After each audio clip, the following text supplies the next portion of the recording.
All right. Well, welcome everyone. I hope everyone is really enjoying the day. I know there's been a lot of information. I want to remind everyone that we do have handouts that you can collect through our handouts button on the right-hand side. But again, if there's something you cannot find, do go to the STEMleadershipalliance.org website. And we'll also be sharing all of these recordings. We have presentations, so you'll be able to access all of that information. And if you still cannot find it, don't hesitate to contact anyone that's part of the STEM Leadership Alliance or STEM Happens Network team. So we're here to support you. Don't forget to make sure you visit those booths because we have 2 more presentations and then we're going to do our digital raffle there. So we're excited about that as well.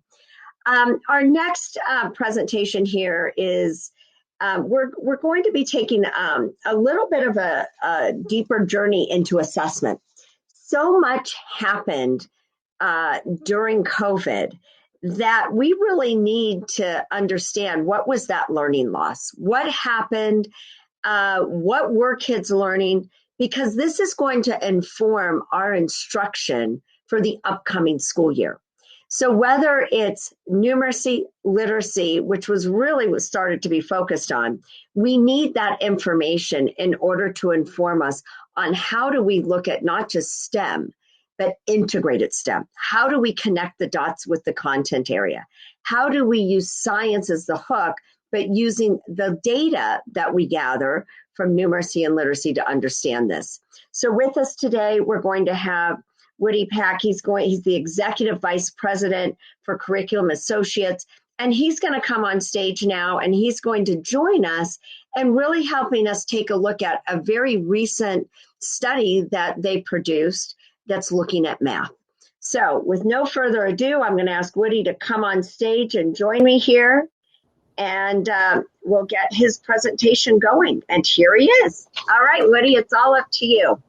Okay, thank you, Kelly. You can hear me okay? Yes, we can. Okay, I'll put my presentation up in just a second, but again, thank you for having me to the organization and Kelly and the group, and look forward to talking to you guys a little bit about what unfinished learning looks like. I'm going to use the word unfinished learning.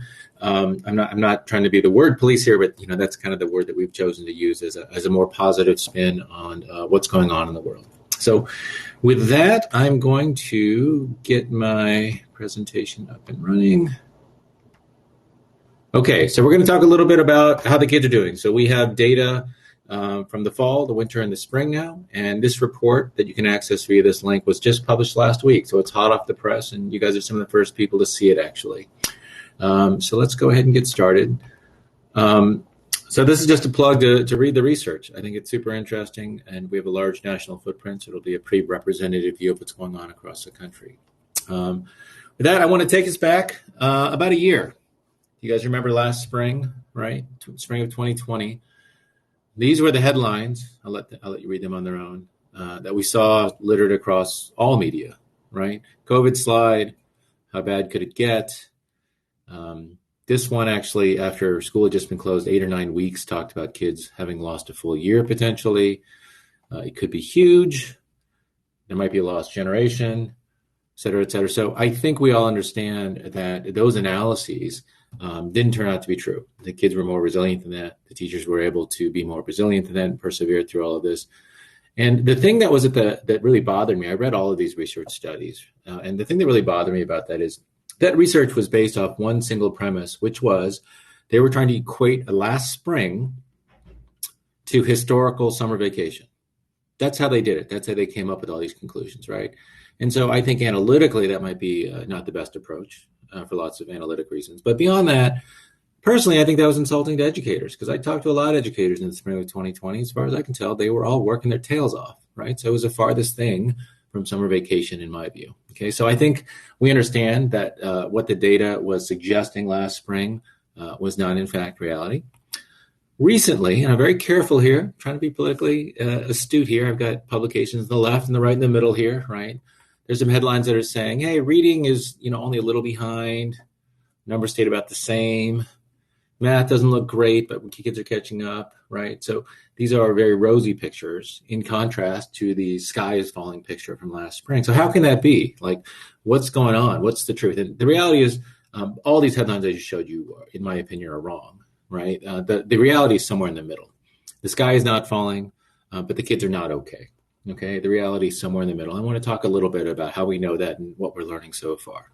Okay, so there are a number of reasons why there are these highly variable views on how kids are doing, right? And one of the reasons is this.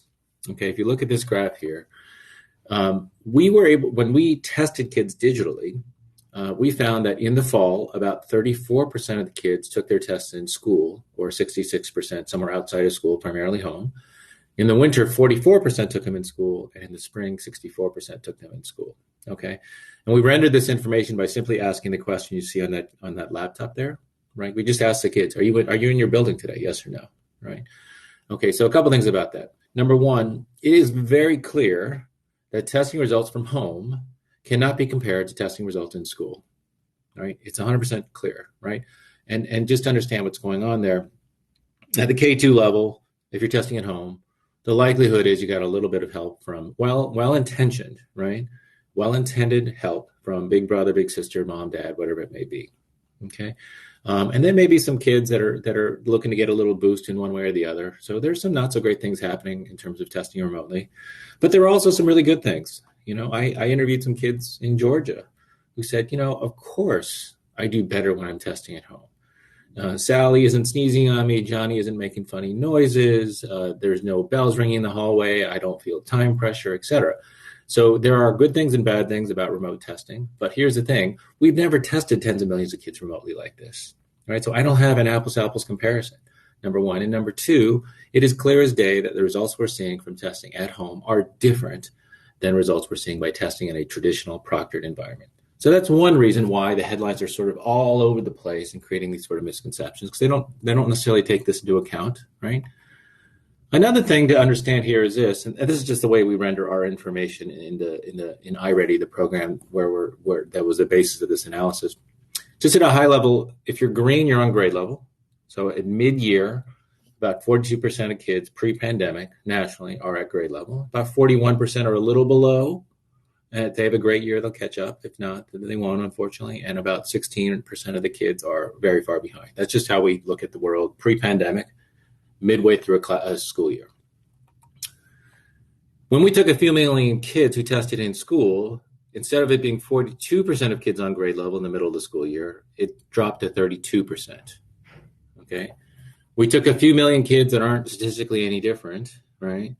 And we said if they tested at home, the number was 37. So how is it pre-pandemic 42%? If you take a few million kids who tested in school, grade level attainment is 32%.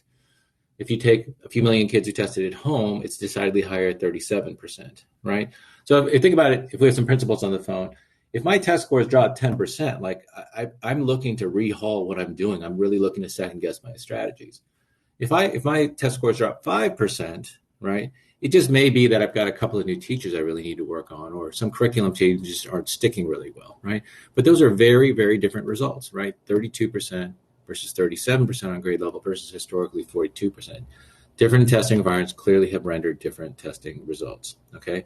And if you just smush all that together, right, you're going to be able to tell different stories that aren't necessarily fully reflective of what's going on nationally, okay?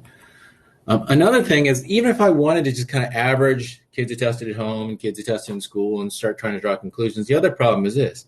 The kids who were in school all year versus the kids who were out of school all year are clearly different kids. Broadly speaking, and the majority of the kids were in school in the spring, but broadly speaking, if you look at the preponderance of kids who were in school across the entire school year, they were much more likely to be rural. They were much, much more likely to be white, and they were likely to be slightly lower income. The exact opposite for kids who are testing out of school. Much more likely to be in an urban environment, much more likely to be kids of color, right? So again, another reason why I can't just average all this stuff together to draw conclusions about what's going on, why we're getting wildly different interpretations of how the kids are doing. This is an example. This is just from one large district in Texas, okay? So this district was missing about 17% of their kids in the fall. So 17% of the kids weren't engaged in the schoolwork day to day, or frankly, just AWOL in some way, shape, or form, right? Well, guess what? The kids who were missing were disproportionately kids who were working well below grade level. So if I just exclude these 17% of kids and look at my 83% of kids, it looks rosier than reality because I'm excluding those kids who have historically struggled. Okay. So you don't need to understand, the main takeaway here is there are wildly different interpretations about how kids are doing because they're not being precise about who's testing in school, who's in the data set, who's not in the data set, the fact that there are significant demographic differences across these kids and environmental differences, and just averaging all that together just doesn't make sense. So here's my sense of humor, my joke about how to think about this. Imagine I'm the University of Alabama. I just picked this because they won the national championship, right? There are 11 guys on offense who start. So of the 11 starters, there are 5 guys who weigh 201 pounds, okay? There are 5 guys who look like this who on average weigh 329 pounds. So the average weight of the starting offensive players on the University of Alabama football team is 262 pounds. There is nobody who weighs 262 pounds on the Alabama football team on the offense. The closest guy is this guy who weighs 230 pounds. So why am I telling you this? What if the Alabama coach said, I'm going to optimize all of my strategies around a player who weighs 262 pounds? Agility drills, diet, nutrition, practice strategies, everything. You can't do it. It doesn't make any sense. It's an average. It's not meaningful, right? The gentleman I worked with, who many of you may know, he's a highly reputable national figure, Scott Marion. He runs the Center for Assessment. Says it this way. This is a New England way to look at it. You can have one foot on a wood stove and another on a block of ice, and on average, you're pretty comfortable. Okay, so that's the one thing. My broader first message is let's just be cautious about kind of the public dialogue out there. I think it can be a little deceiving. Why do I care so much about this? Well, for a couple of reasons. I mean, one, I'm a data guy, so I like precision. I like data to be right, right? But another reason is this: given that we don't have a census view of state summative data across the country, right? Because ultimately, regardless of what you think about state tests, they are the ultimate arbiter of how kids are doing, right? That we can look at nationally and understand if what we're doing is working or not. Well, in absence of a national view of that, my concern is that what I believe these misperceptions that are being perpetuated across different media channels that are sloppily creating strategies for the 262-pound football player, if you will, have the potential to negatively impact funding, negatively impact strategies, misinform day-to-day recovery tactics and strategies day in and day out. I feel like there's a potential for those misperceptions to incorrectly misinform what we should do for the kids. Okay, so that's why I worry about it. So my word of caution is be careful what you read. Okay, so we are doing our darndest to be uber precise about how our data is set up so that we can promote the most accurate view of the truth humanly possible. So first of all, a little bit of background here before I get into the data. The data was derived from iReady, which is a digital assessment and instruction program. We work with about 10 million kids across the country. So I think somewhere between 25 and 30% of all the K-8 kids across the country.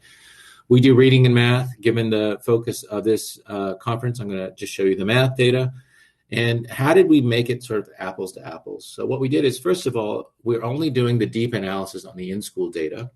I'm not saying that there's anything wrong with testing at home. Okay, what I am saying is I don't have an apples-to-apples comparison of testing at home. I do have an apples-to-apples comparison of an assessment that is proctored in a school building. Because what I did is I said, hey, if Johnny's a fifth grader this year, I'm comparing Johnny's results to fifth graders last year in the same school, the same subject, the same grade, okay, as a way to know apples to apples what's going on, so I don't create any of those misperceptions I talked about earlier. And then I was able to, and I only looked at it in places where I could grab demographic data about who the kids were socioeconomically, okay? So we're talking about a couple million kids in the data set, and we think is a really precise view of what we think is going on with kids. Okay, so let's start. Here's a sort of first page of actual data. So let me just orient you to the graphic here. So across grades 1 through 8, the gray bar is a 3-year historical average. So in Johnny's school, XYZ school, and XYZ school districts in ABC state, I'm looking at what is the 3-year historical average of Johnny's school, 5th grade, math, XYZ school. Okay, that's what the gray bar is of the percentage of kids who are on grade level for mathematics at the end of their academic year. Okay, the green bar is the percentage of kids who are on grade level this year. Okay, so let's just take an example. If I look at 4th grade, this says at the end of the year, right, 69% of the kids over a 3-year historical average were on grade level at the end of 4th grade, right? They're at performance levels that are associated with proficiency and being on grade level in 4th grade. And this year, that 69% dropped to 52%. Okay. So I'll just give you a minute to soak that in. But a couple things to note is, one, I just want you to know, I think this is relatively well known, but the decreases in terms of kids who are on grade level are significantly larger in math than reading, number one. And number two, they are present in all grades, right? And then number three, for those who are deeply familiar with how the mathematical standards staircase or build upon each other, this is very troubling, not just in the near term, but over a long period of time. So what do I mean by that? Well, 4th grade is the place where there was the biggest drop in terms of fewer kids on grade level, 17% decrease, okay? What happens in 4th grade, all right? That's when the kids get really upset because you're hitting them hard with fractions, okay? Now, what creates the foundation for them to have success with fractions? Well, it's a lot of the place value concepts in 2nd and 3rd grade, right? What happens in 5th grade? Those fractions get converted to decimals and multi-step word problems. What happens to all of that? Well, that is the foundation for algebra success. I can keep playing this game, right? It goes on and on and on. These things all snowball and build upon each other. So it's concerning not only for the near term, but for the long term. Now, one question is, how we, is this getting better or worse over the course of the academic year? So, unfortunately, it's not a great story. So let's just look at 3rd grade. So on the right side over here, where my cursor is, that's the same graph you just saw on the previous page. So in this example, 3rd graders, 64% were on grade level historically, and that went down to 50%.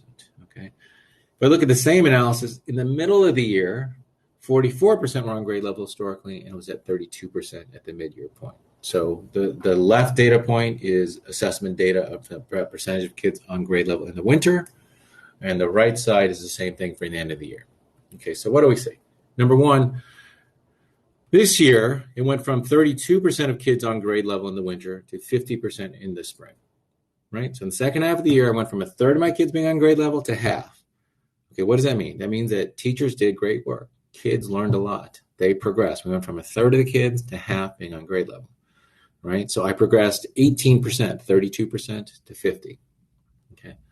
If you look at the gray bars, though, historically at winter, 44% were on grade level, and that would go to 64 at the end of the year. So historically, I would have increased 20% over the second semester, and this year I only progressed 18%. So the percentage of the percentage of kids below grade level in the winter was 12%, and it actually got bigger. It moved to 14% in the spring. That is despite great work from teachers, parents, and kids. They just started out farther behind, and the implications of that are beginning to show up over the course of the academic year. Okay, a couple other more. Again, if you just play at the third grade example, this is just third grade. This is the same depiction. Gray is historical percentage of kids on grade level historically, and green is percentage of kids on grade level today. Okay, the difference is we match this with NCES data. Okay, so I'm going to describe this very specifically based off how their data is structured.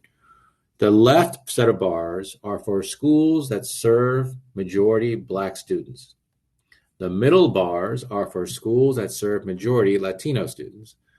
And the right bars are schools that serve majority white students. Okay, so a couple things. One, you see highlighted the decrease in terms of percentage of kids on grade level in math, and this is specifically for third grade. Number one, you see that the decrease for white students was much smaller than the decrease for schools that serve predominantly Black and Latino students, so more than 50%. Okay, number one. And number two, you see distinct decreases of kids on grade level in all schools. Okay. Another kind of more sobering way to look at it is this. Historically, the gray bar being the historical 3-year average, right? The difference between schools that serve majority Black students versus schools that serve majority white students was 22% 48% on the left, 70% on the right. Given the changes, given the decrease for all schools in terms of kids on grade level, that 22% is now 29%, which is a huge difference, right? Unfortunately. Another way to look at that same data, I'm just looking at third grade math. I've got this for all grades. If you're interested, I can get you the information. We've got it. It's in our study as well for reading and math and all grades and that sort of thing. But this is the same depiction. Gray is percentage of kids on grade level historically. Green is percentage of kids on grade level today. This is broken out by three different categories, though, based off NCES data, right? On the left, we have schools where the zip code, the median income associated with the zip code of the school is less than 50,000, 50 to 75, and more than 75,000. So what do you see here? You see decreases with all the schools for third grade math, but you see that the decreases for schools that serve students with relatively lower incomes decreased more than schools who serve students with relatively higher incomes. Not surprising to all the educators in the audience, but an unfortunate reality here. All right. Another way to look at it is historically the difference between the relatively lower income and the relatively higher income schools in terms of percent of grade level kids was 18%. That difference today is now 22%. Okay, so let's talk a little bit about what we're talking to districts about in terms of solutions. How do we recover? How do we think about that? Well, one of the things we looked at is some of the research that came out post Katrina, right? And if you look at the bottom here, it kind of depicts the conundrum that I think all teachers are facing, which is like, hey, I'm the fifth grade teacher. Do I spend all my time teaching fifth grade this year, knowing that the kids missed some skills that were supposed to be taught and learned in third grade and fourth grade? Or do I spend all my time filling in the holes and the gaps that kids had, what we would call unfinished learning from third and fourth grade, even though I'm the fifth grade teacher? How do I do that, right? Well, if I spend all my time on grade level, I don't know that I'll have a ton of success with all my kids who've got those unfinished learning issues. If I spend all my time below grade level, I'm never going to give kids the opportunity to aspire to the rigor that they deserve with grade level curriculum. So what do I do? It's a tough thing. So to illustrate what we think the answer is, I'm gonna do a quick math problem here, right? Fortunately, I can't call on any of you, but the problem is Mary goes to the coffee shop. A pound is $9. 12 ounces is $7, which is a better bargain. So this is a sixth grade problem, okay? Multi-step, it's relatively difficult, covers more than one standard. I just want to point out what a child needs to understand to get this problem right. So up at the top, I need the algebraic thinking skills to set out the proportional relationship. In the middle, I need to know that a pound equals 16 ounces. And at the bottom, I actually need to run the algorithm. Once I get it set up, I need to figure out how to actually computate the answer. Okay. So three sort of general things I need to do. Well, let's just say this kid, let's call him Sal, right? And say, well, Sal has some skills at the sixth grade level, some at the fourth, and some at the fifth. And Sal got this problem wrong. And if you look at it, thing is, he's got sixth grade level number and operation skills. So once he set up the problem, he can do the computation, right?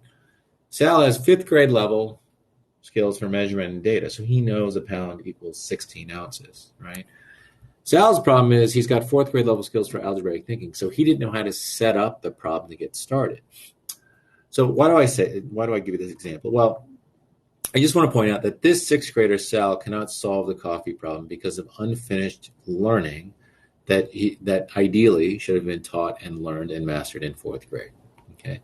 But as a sixth grade teacher, if I try to remediate everything Sal needs from fourth grade to sixth grade, I will never do justice to the sixth grade curriculum. So what do I do? So we believe one of the answers is an assessment needs to tell Sal's teacher exactly not all the skills he's missed from an unfinished learning perspective, but what are these skills, only the skills needed that will make today's sixth grade lesson successful, right? So not all the fourth and fifth grade skills, but just what are the fourth grade skills that Sal needs to learn today to be able to have success with the sixth grade lesson. It's very, very surgical, if you will. When that happens, we believe there's an opportunity to accelerate learning, okay? So I won't go through all this, but there's lots of different ways you can do this, but I believe this is imperative for all assessments. We have something called a Prerequisite Report that attempts to do this. There are resources within Ed Reports around priority standards. There's some great tools from student achievement partners about how they help you prioritize and think about those prerequisites and those sorts of things.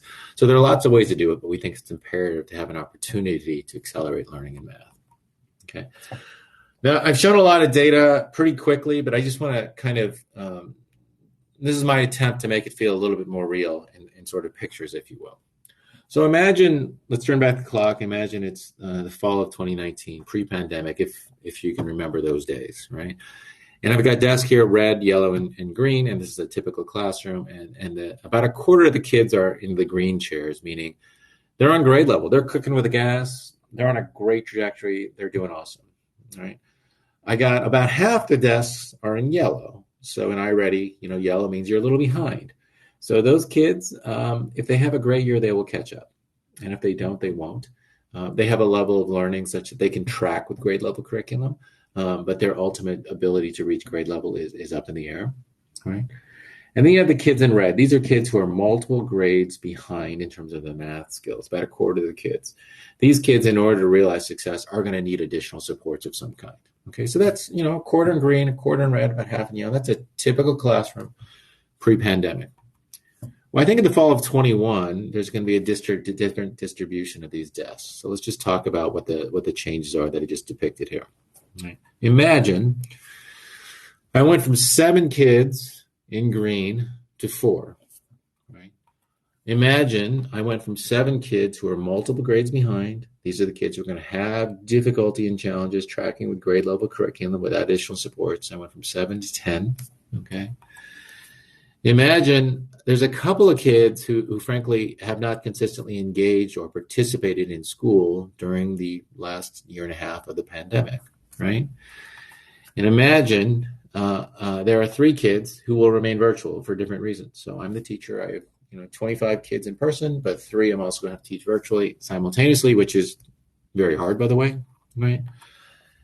And then imagine, all kids are going to have some level of social emotional needs, but imagine there's a handful that have really been exposed to uniquely high levels of trauma in some form or fashion. Right?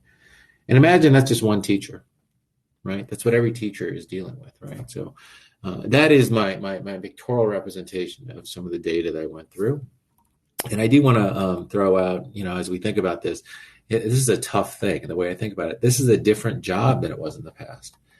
And the way we think about it is, even though we are hopeful and we believe that classes will be somewhat similar or somewhat back to normal, if you will, if you think about the summation of what I just said, for that one teacher, classes will be different, more complicated. And I think the job of teaching is just a bit harder than it has been in the past. And I think for those of you participating, I think we can all agree that teaching is more important today than it ever has been. And so one of the things that we've been working with districts with is, as we think about all the money that came from the federal government, all the new innovative ideas coming from across the country, I applaud them. I love them. All the new initiatives, I think it's great. I love it. However, we have to be super cognizant of teacher time. And our view is you need to treat teacher time like gold. And what I mean by that is the result of all these new initiatives and all these new ideas and all this new money is that I, as a teacher, historically maybe had 10 things to focus on. And it was really hard for me to focus on those 10 things and do them really well. Well, now they're going to be 19 things. Right. So we just need to be cognizant of that as we think about recovering what feels realistic for our teachers who have done this country a great service, who are tired. Again, just a thing that we need to think about as we think about some of these larger ideas that we're considering across the country. With that, I'm done with the presentation. I'm not sure, we've got maybe a minute or two left. I'm not sure if we're taking questions or not, Kelly, but I did want to make reference to the URL to get the larger report if folks are interested. But thank you for having me, and I'll either close the shop or take questions, whatever you think is appropriate, Kelly.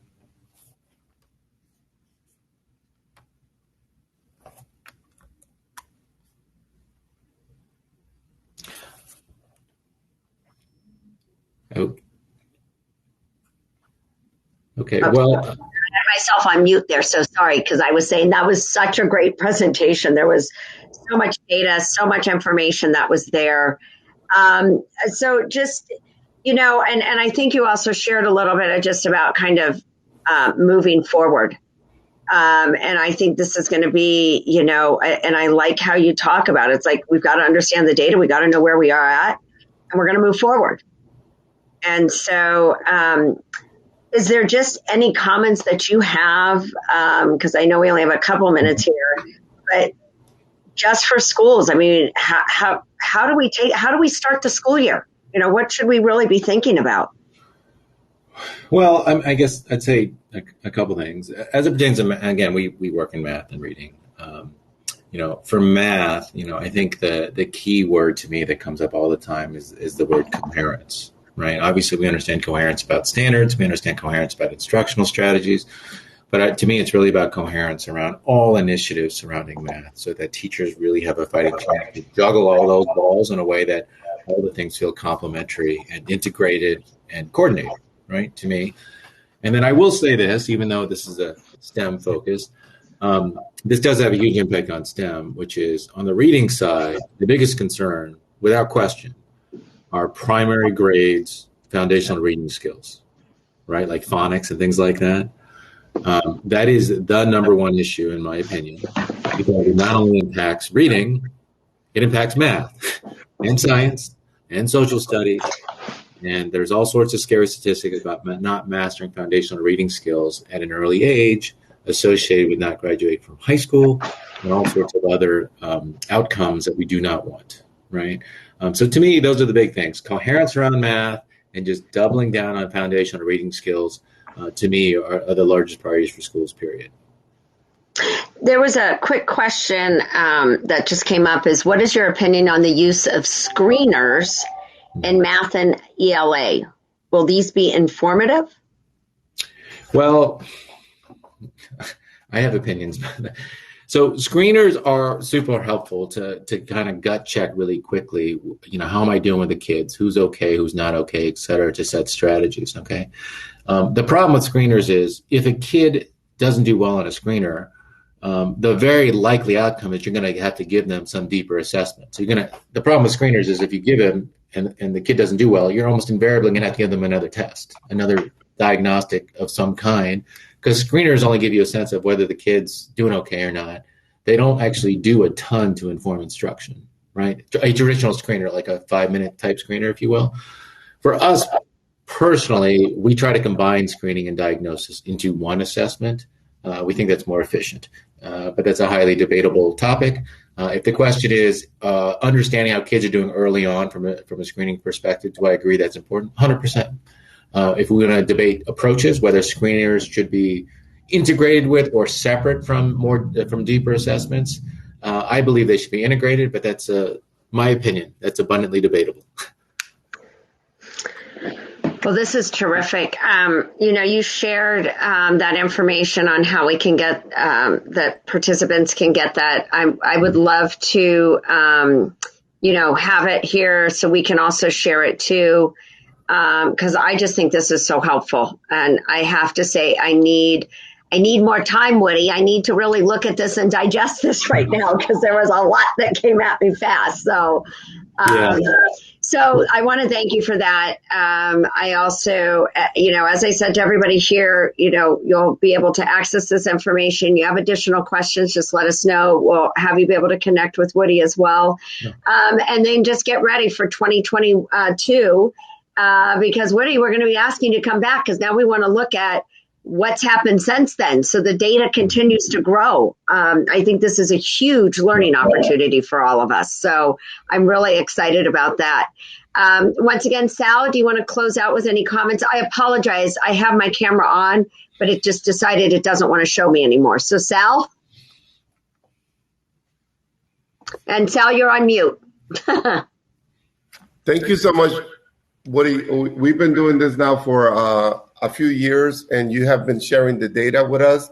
And now this data seems a little bleak, but I like the unfinished learning title that you have given this, and I think everybody should use that. But I wanted to ask you, since this is a global STEM virtual summit, and we have people from maybe 37 countries that are hitting, and this video is going to be shared with the Southeast Asian countries next week. it's pre-recorded, but we're going to share. What are some of your comparisons that you think may be happening, or from this data, can you extrapolate and make some type of intelligent guess? Or so two things, Sal. First of all, just your comment about the word unfinished learning. We like it. I mean, we could debate these things. I don't want to be the word police, but the reason we like it better than learning loss is learning loss suggests that it's lost, right? So anyway, that's our view. But as far as your second question, Sal, I mean, as you know, Sal, since we go back a long ways, I'm willing to speculate, but it's debatably irresponsible speculation. But I'll tell you this: if you at the data, right, the kids who fell farther behind were the kids who struggled the most, who fell farthest behind, were the ones who historically struggled, right? So it wasn't necessarily the high-performing kids. The kids are going to do well in almost any environment, that sort of thing. So the gap between kids who are doing well historically and kids who didn't do well historically got wider, all right? I can only extrapolate that same relationship would generally play out across different communities or nationalities or countries or whatever it may be. So if you look at international rankings, I would imagine the gap between the 50th country in the world and the third country in the world likely widened. That is my supposition. I cannot back that up with data right now, but that would be what I would strongly speculate based off what we're seeing, frankly, consistently everywhere. Every classroom, every school, every district, every state, it's the same story. So I would imagine there's some extrapolation across countries and communities as well. And I just wanted to add to that quickly is that for our partners across the world, if you have any data to share with us, please send them over to Kelly or myself to the STEM Leadership Alliance. I would love to see what's happening in your particular countries as per the unfinished learning that the students have had. So thank you, Woody. Kelly, you want to close it down? Yes, Woody, I just want to say thank you so much for this. Again, it a lot of information, but really, really important. So we just, as always, are very grateful and so appreciative of you sharing this and now allowing us for all to digest it. So we'll be back in touch because we're probably going to have more questions. So with that, again, Curriculum Associates, they do incredible work and research there. So just, again, visit their booth as well. And if anybody has any additional questions, don't hesitate to connect with Sal or myself, and we can always get you in contact with Woody too. So that leads now to a place where I know Curriculum Associates is even working with Rhode Island. And so we're going to now hear from the Commissioner of Education of Rhode Island, Angelica Infante Green. So at this point in time, we're going to shift to our next presenter. And so again, just go to the agenda and click on for the next session, and we will see you over there. All right, great. Thank you, everyone. And Woody, have a great day. Thank you. Bye-bye.